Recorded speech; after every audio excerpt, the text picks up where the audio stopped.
Una vez, una hija se quejaba con su padre acerca de su vida y lo difíciles que le resultaban las cosas. No sabía cómo hacer para seguir adelante y la pobre, la verdad que ya tenía ganas de tirar la toalla. Estaba cansada de luchar. Parecía que cuando solucionaba un problema aparecía otro. No sé si a usted le ha pasado lo mismo que a esta chica. Su padre era chef. No sé si algo tendrá que ver con esto. Le pidió que la acompañase un día a la cocina. Dice que allí llenó 3 ollas con agua y las colocó sobre el fuego, sobre un fuego fuerte, vivo. Y enseguida el agua de las 3 ollas estaba hirviendo. En una colocó zanahoria, en la otra colocó huevos, como los que vemos aquí, y en otra colocó café. Las dejó hervir sin decir nada a su hija, sino las dejó hirviendo y se olvidó. La hija esperaba impaciente en silencio y se preguntaba qué estaba haciendo su padre, qué está haciendo este hombre. A los 20 minutos el padre ya apagó el fuego. Sacó las zanahorias, las colocó en un tazón, sacó los huevos, los colocó en otro plato y al final también coló el café y lo puso en un tercer recipiente. Miró a su hija y le dijo, ¿qué ves aquí, hija? Y claro, la hija dijo, papá, zanahorias, huevos y café. La hizo acercarse y le pidió que tocara las zanahorias. Ella lo hizo y notó que estaban como blandas, estaban blanditas. Luego le pidió que tomara un huevo y lo rompiera. Después de sacarle la cáscara, observó el huevo duro, después de haberlo hervido. Luego le pidió que probara el café. Y tras tomarse el café, la hija le preguntó, papá, ¿qué significa todo esto? Y a lo mejor es lo que ustedes también se están preguntando, ¿no? Pero ahí lo dejo. ¿Qué significa esto? En los libros de Números y Deuteronomio que vemos en la Biblia, encontramos una historia que algo tiene que ver con esto. Se trata de un suceso muy importante en el pueblo de Israel. Y como ya sabemos, el pueblo de Israel salió de la esclavitud, ¿de dónde? ¿De dónde salió el pueblo de Israel esclavo?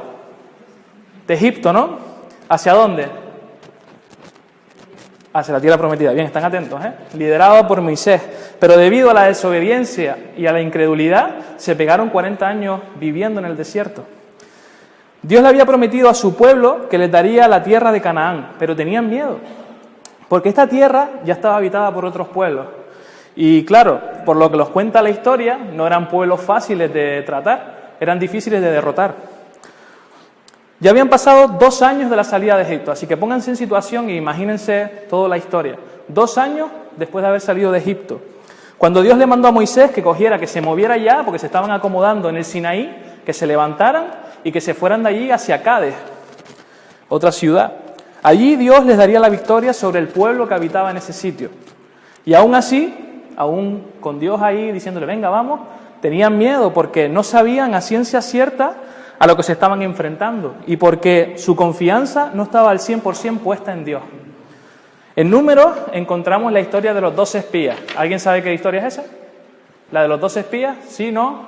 ¿Hola? Sí. ¿Y quién sabe qué es un espía?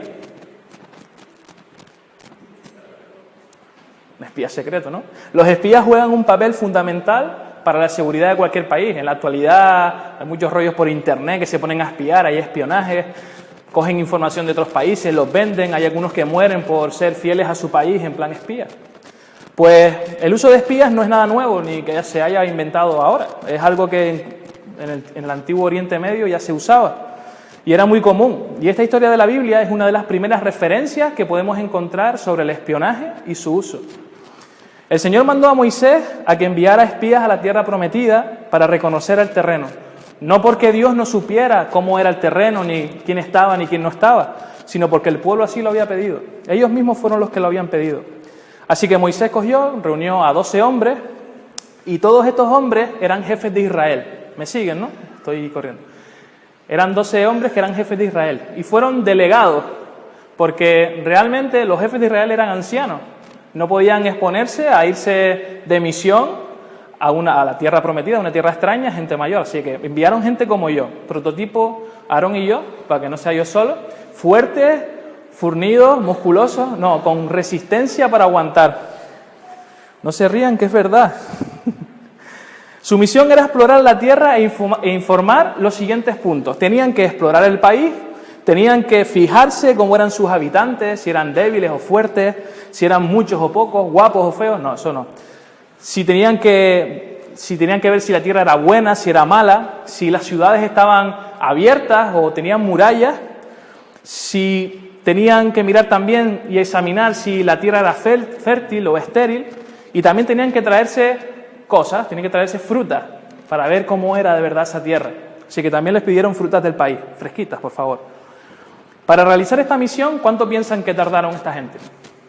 Estos 2 espías. 40 días se pegaron los amigos yendo a mirar esa tierra, donde recorrieron más de 800 kilómetros de ida y vuelta. Se dice pronto.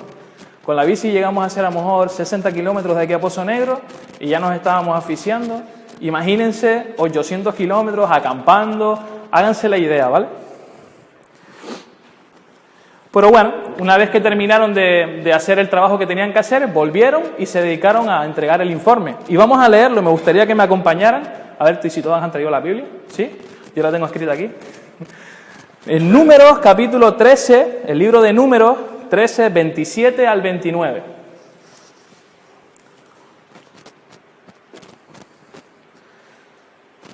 ¿Lo tenemos? Está muy cerca del principio de la Biblia. Números capítulo 13, del 27 al 29. Dice la palabra: este fue el informe. Fuimos al país que nos enviaste, y por cierto que allí abundan la leche y la miel. Aquí pueden ver sus frutos. Pero el pueblo que allí habita es poderoso, y sus ciudades son enormes y están fortificadas. Hasta vimos gigantes allí.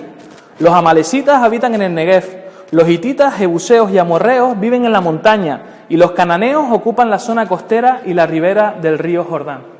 Este era el informe de los 2 espías. 40 días con un trocito de informe, pero bastante detallado. El informe de los 2 espías comenzó siendo positivo, ¿verdad? Un lugar donde abunda la leche y la miel. Vamos a ver, esto no es literal. No era que las piedras sacaban leche ni las vacas daban miel. No, al revés. Es como si dijéramos que en Canarias abundan las papas arrugadas con el mojo. Una cosa así. Esta expresión buscaba resaltar lo que era la riqueza y la fertilidad de aquellas tierras.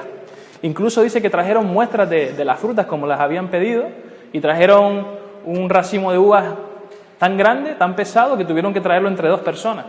No se pegaron 40 días cargando el racimo, porque estaba cerca de la ciudad donde estaban acampados. Pero trajeron uvas, trajeron granadas, que si son como las que tengo en mi casa, las que me salen en mi casa, que son balones así, son bastante pesadas, y también higos. Qué rico, ¿no? Esta parte del informe era la mejor, sin ninguna duda era la mejor, porque imagínense, personas vagando por el desierto durante 2 años, que les traigan ahora esas frutas frescas, uvas, pues apetecía, ¿no?, recibir esas noticias. Pero aún quedaba la segunda parte del informe, y como dicen en las películas, segundas partes nunca fueron buenas. Y esta segunda parte empieza bastante mal. Hay una palabra que Sarai seguro que se sabe lo que es y todo, pero es la palabra pero. El pero enfrenta un concepto positivo contra un concepto negativo. Digamos que si al terminar de dar una buena noticia le metemos un pero, es como si dijéramos que diéramos más importancia a la parte más negativa que a la positiva, ¿no? Un ejemplo tonto. Por ejemplo, eres hermosa, pero te huelen los pies. ¿Me entienden? No sé si entiendes el concepto, ¿no? Hay algo que sí, vale, eres muy guapa, pero mira, me quedo más... Lo siento, pero tus pies no son... No. O sea, sí, es una tierra maravillosa, pero hay gente muy poderosa. Hay enemigos de Israel que son muy poderosos. Las ciudades eran enormes, ciudades fortificadas con muros que llegaban hasta el cielo. Incluso encontraron gigantes, y ellos a su lado parecían insectos. Háganse la idea también. ¿Pueden imaginarse el panorama? Empiezan con una noticia súper buena, leche y miel, fruta, y de repente es echada por tierra por una noticia peor todavía. Y ahora viene algo importante. Como dice Mar Anthony, se formó la gozadera. Ahí se formó la gozadera porque este informe negativo iba a ser un punto súper crucial en la historia de Israel. Allí, después de dar este informe, el pueblo de Israel entró en pánico. O sea, Caleb, que era uno de los 2 espías que fueron con los 12, tuvo que intervenir para que mantuvieran la calma. Él intentaba mantener un enfoque positivo de la situación, pero la gran mayoría prefería centrarse en la parte negativa, en los aspectos negativos del informe. Solamente 2, o sea, la minoría de los 2 espías creían que la victoria era posible, que se podía. Pronto comenzaron las murmuraciones, las críticas, las habladurías, querían ya elegir un nuevo líder que los sacara de allí, que Moisés fuera, queremos un cabecilla que nos lleve de nuevo, ¿a dónde creen que ustedes? A Egipto, donde habían pasado todo lo que habían pasado, y ahora por no querer enfrentarse a una tierra desconocida, por miedo, querían volver de nuevo a Egipto. No tenían que haber salido nunca de allí, decían. No teníamos que haber salido de allí, es que allí estábamos bien. Estos 10 hombres parecían haber olvidado, en solo 2 años después, todos los milagros que sucedieron para liberarlos de la tierra de Egipto. Todos. ¿Se acuerdan? Las 10 plagas, cuando abrió el Mar Rojo, ¿qué más? La nube, la columna de fuego, el maná, la carne, las leyes, todo. Habían olvidado todo. En 2 años nada más, yo no sé si es que le daba mucho el sol, pero habían perdido totalmente la memoria de todo lo que el Señor les había ayudado. Esto es claro de que estaban viendo las cosas desde un punto de vista humano. El informe que se dio era correcto, no era mentira, era real. Pero la información no estaba desviada, pero sí lo estaba el enfoque y la interpretación que la mayoría le daba a esta información. En aquella tierra había gigantes, era verdad, tampoco es falso. Pero aquellos hombres los recordaban aún más grandes de los que eran. Les recordaban más grandes a causa del miedo que les tenían pánico. Y aquí vemos un contraste también muy interesante. Gigantes y langostas. Estos 10 espías habían dado información detallada de todo lo que habían visto. Pero ¿saben lo que estaban pasando por alto? Había algo que estaban pasando por alto. Se les olvidó incluir a Dios en su informe. Se les olvidó. Se compararon con los gigantes viéndose como langostas, pero se les olvidó completamente tener en cuenta a Dios. Esa es la perspectiva humana. Nuestros miedos son los gigantes a los que no queremos enfrentarnos. Desde la perspectiva de Dios, imagínense a Dios, vamos a ponerlos arriba, era diferente. Todos ellos, incluidos los gigantes, eran como langostas. Comparado con Dios y su poder, la fuerza y el poderío humano es ridículamente pequeño.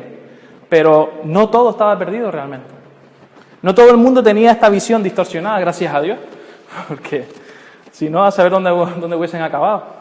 Vemos los versículos 30 y 31 de Números 13, 30, 31. Capítulo 13, versículos 30 y 31. Había alguien que marcó la diferencia. Y estas son palabras de Dios, que le está hablando a Moisés y le dice: Caleb hizo callar al pueblo ante Moisés y dijo: subamos a conquistar esa tierra. Estoy seguro de que podremos hacerlo. Pero los que habían ido con él respondieron: no podremos combatir contra esa gente, son más fuertes que nosotros. No son palabras de Dios, son palabras de Caleb, perdón. Según Josué y Caleb, sería posible entrar y apoderarse de la tierra. La diferencia estaba en su interpretación de los hechos, porque mientras que 10 espías no lo hicieron, estos 2 hombres incluyeron a Dios en su presentación. Josué y Caleb tienen mucha confianza, tienen fe en Dios y por esto salen en defensa de cumplir la voluntad de Dios y tomar la tierra prometida, aun cuando se estaban enfrentando a la mayoría. No sé si ustedes se han enfrentado ustedes tienen la razón y se enfrentan a un grupo de 6 o 7 personas. Yo sí me he enfrentado a eso. Y se sienten como se sienten. Cuesta, ¿verdad? Y más cuando eres un chico joven, robusto, fuerte, aunque tengas fuerza. Pero bueno, te estás enfrentando contra la opinión totalmente diferente de alguien que ha ido contigo al mismo lugar. Vamos a leer el versículo clave de esta predicación. Números 14, 24. Dice, en cambio, estas sí son palabras de Dios a Moisés, dice: en cambio, a mi siervo Caleb, que ha mostrado una actitud diferente y me ha sido fiel, le daré posesión de la tierra que exploró y su descendencia la heredará. Una actitud diferente. El problema de la mayoría era la actitud. Dios reconoce que su siervo Caleb ha tenido una actitud diferente a los demás. Cuando tenemos una mala actitud y falta de fe, afectamos negativamente a todo lo que nos rodea, a todo. Estos 10 espías contagiaron a todo el pueblo. La Biblia, si leen con más detenimiento, eso fue como cuando le prendes fuego le pones un perro, lo amarras algo ahí a la cola y le prendes fuego y eso empieza a prender que vamos. Eso fue una pasada, como lo narra la Biblia. Estos 10 espías contagiaron a todo el pueblo. La mala actitud es como una enfermedad contagiosa. Si estás cerca de una persona infectada mucho rato, seguramente vas a acabar infectado también. Y al final tú vas a afectar a otros y vas a infectarlos, vas a acabar como una epidemia, una pandemia. Las personas con mala actitud se consideran débiles y sin posibilidades ante los problemas. Tienen una visión siempre pesimista de la vida y no tienen fe. Se aferran a cualquier tiempo pasado, como el pueblo. Se aferran a ese Egipto que tenían. Aquellos años eran mejores. O qué pena que no estábamos en aquellos. ¿Cómo daría mi vida por volver a lo que tenía antes? Idealizan el pasado y no son capaces de ver y agradecer las bendiciones de Dios. Estos 10 espías todavía tenían su corazón en Egipto.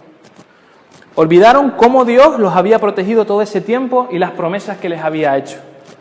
En cambio, las personas de fe animan a los demás a no tener miedo y a confiar en Dios. Hacen que el ambiente en el que se desenvuelven se vea afectado positivamente por su actitud. Contagian a los demás de ánimo, de confianza. Los obstáculos pasan a un segundo plano, no entran de lleno en la vida, porque para ellos Dios es más grande que cualquier dificultad.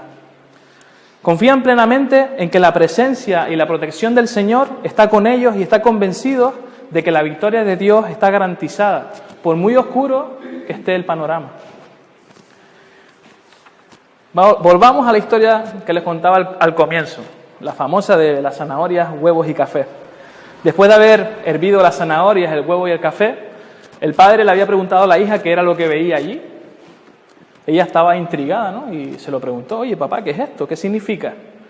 Él explicó que los 3 elementos habían enfrentado la misma adversidad, el agua hirviendo, pero habían reaccionado en formas muy diferentes. La zanahoria, antes de meterla en el agua, ¿cómo era? ¿Cómo es? Dura, ¿no? Fuerte. Pero después de pasar por el agua hirviendo, se había vuelto débil, se había vuelto fácil de deshacer. El huevo había llegado al agua frágil, ¿no? Ese huevo que, como mi hijo Ian, que como coge un huevo los talla, pues fragilito, llegó al agua. Su cáscara fina protegía su interior líquido, pero después de estar en agua hirviendo, su interior se puso duro. El café, sin embargo, era único. Después de estar en agua hirviendo, había cambiado el agua. Totalmente lo contrario. ¿Cuál eres tú?, le preguntó a su hija. Cuando la adversidad llama a tu puerta, ¿cómo respondes? ¿Eres una zanahoria que parece fuerte, pero que cuando la adversidad y el dolor te tocan te vuelves débil y pierdes tu fortaleza? ¿Eres un huevo que comienza con un corazón maleable, poseías un espíritu fluido, pero después de una muerte, una separación, un despido, cosas de la vida, te has vuelto dura y rígida? Por fuera eres igual, pero ¿cómo te has transformado por dentro? ¿O eres como el café? El café cambia el agua. Aquí tomamos café todos los domingos prácticamente. El café cambia el agua, el elemento que le causa el dolor. Cuando el agua llega al punto de ebullición, el café alcanza su mejor sabor. Si eres como el grano de café, cuando las cosas que se ponen peor, tú reaccionas mejor y haces que las cosas a tu alrededor mejoren. ¿Y tú, cuál de los 3 eres? Al igual que las zanahorias, huevos y café, los 10 espías, Josué y Caleb, pasaron por la misma situación, agua hirviendo. Y vemos que las reacciones fueron totalmente distintas. Tenían una misma situación, pero tuvieron diferentes actitudes. Los 10 espías vienen a ser como las zanahorias. En apariencia eran duros, ¿no? Eran personas duras. Pero al pasar por la prueba se asustaron y como la zanahoria se habían vuelto débiles y fáciles de deshacer. Se veían a sí mismos como pequeñas langostas, pequeños insectos frente a los enemigos gigantes. Su corazón se había endurecido como el huevo, como aquellas murallas interminables que alcanzaban el cielo, como decían ellos. Con su actitud desafiaban a Dios, creyendo, ya me perdí un poco. Con su actitud desafiaban a Dios creyendo que sabían mejor que Él que es lo que les convenía. O sea, querían hacer lo que les daba la gana y Dios tenía un plan estipulado para ellos, pero igualmente pasaban de Dios y hacían lo que ellos querían. Josué y Caleb se comportaron como el café. Su actitud agradó a Dios porque en medio de la prueba estaban intentando que las cosas mejoraran. Con su actitud positiva, su fe y su confianza en Dios pretendían transmitir al pueblo que si confiaban en Dios y obedecían, todo iba a salir bien, todo iba a salir adelante, porque Dios era más grande que todas las dificultades a las que se enfrentaban. ¿Saben? Dios recompensó a Josué y a Caleb. Y si lees esta historia, te puede parecer injusto. Te puede parecer injusto porque de todos los que salieron de la tierra de Egipto, solamente 2 personas, de los que salieron de allí, 2 personas pudieron entrar en Canaán. Josué y Caleb. Fue a raíz de esto. Los demás desobedecieron al Señor, se enfrentaron a Él, tenían un corazón duro, hicieron 1000 cosas y no entraron. Solamente entraron ellos 2 y los menores de 20 años. Esa generación que pasó tanto tiempo en el desierto, no solamente 2 años, a raíz de esto pasaron 38 años más hasta 40. 40 años en el desierto. Se dice pronto, pero estar 40 años en el desierto sabiendo que tú no vas a entrar allí es difícil. Moisés tampoco entró por su desobediencia. Te puede parecer injusto, pero Dios lo hizo así. ¿Cuál de los 3 eres tú? ¿Cuál de estos 3 elementos? Zanahorias, huevos, café.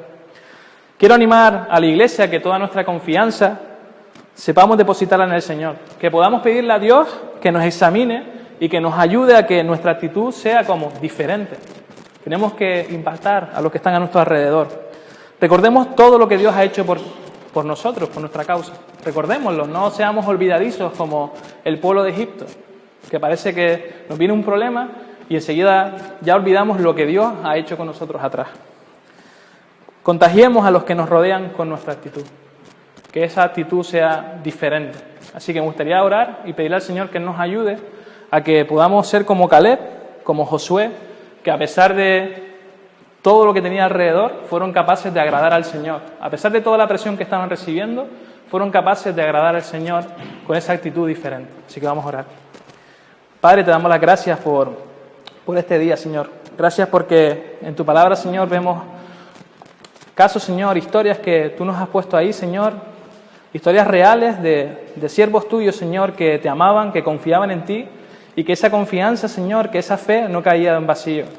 Gracias, Padre, porque podemos aprender de ellos, porque podemos aprender de esa fe, Señor, de esa confianza, Señor, ciega hacia ti, que podemos aprender, Señor, de esa actitud diferente, que a pesar de las dificultades, a pesar de todas las cosas que tenían, pues ellos se mantenieron fieles a ti, y tú, Señor, también los recompensaste. Gracias, Padre, por amarnos, porque no podemos entender cómo tú, a pesar de cómo somos, nos sigues amando. A pesar de cuánto te fallamos, tú nos sigues estando ahí. Tú nos amas como cantábamos, Señor. Gracias, Señor, por Jesucristo, porque a través de Él, Señor, tú nos perdonas y nos das salvación. Gracias, Señor, por este tiempo que pasamos en tu presencia. En el nombre de Jesús. Amén.